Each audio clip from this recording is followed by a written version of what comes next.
की जर असा उमेदवार देणं ही चूक असेल तर मग 10 वेळा आपण माझ्यासारख्या सर्वसामान्य कार्यकर्त्याला तुमच्या पक्षात या हे निरोप पाठवण्याचं नेमकं कारण काय?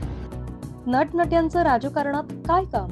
काहींना उमेदवारी देऊन चूक झाल्याची टीका राज्याचे उपमुख्यमंत्री अजित पवार यांनी नाव न घेता राष्ट्रवादी काँग्रेस शरदचंद्र पवार गटाचे खासदार अमोल कोल्हे यांच्यावर केली होती। या टीकेवर आता अमोल कोल्हे यांनी अजित पवारांना प्रत्युत्तर दिले। जर उमेदवारी देऊन चूक झाली तर मला 10 वेळा पक्षात येण्याचा निरोप का पाठवला?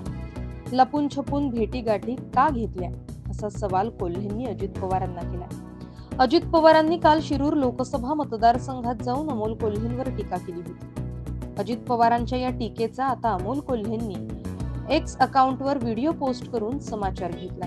आपण जितक्या कलाकारांची नावं घेतली यातील एकही सेलिब्रिटी खासदाराला संसद रत्न पुरस्कार मिळाला नाही, पण मला पहिल्याच टर्म मध्ये 3 वेळा संसद रत्न पुरस्कार मिळाल्याचं अमोल कोल्हे यांनी सांगत अजित पवारांना प्रत्युत्तर दिले।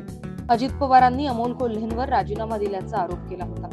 या आरोपावर अमोल कोल्हे म्हणाले, जर राजीनामा देत असल्याचं तुम्ही म्हणता मग मी संसदेत अनुपस्थित होतो का? संसदेत बोलणं सोडून दिलं होतं का? संसदेत प्रश्न मांडणं सोडून दिलं होतं का? अशा अनेक प्रश्नांची सरबत्ती कोल्हेंनी अजित पवारांवर केली।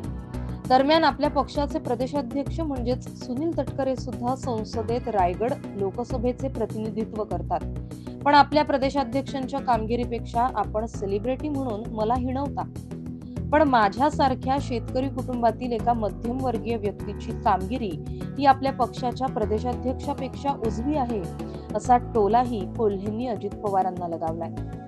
Bureau report, Maharashtra news 24।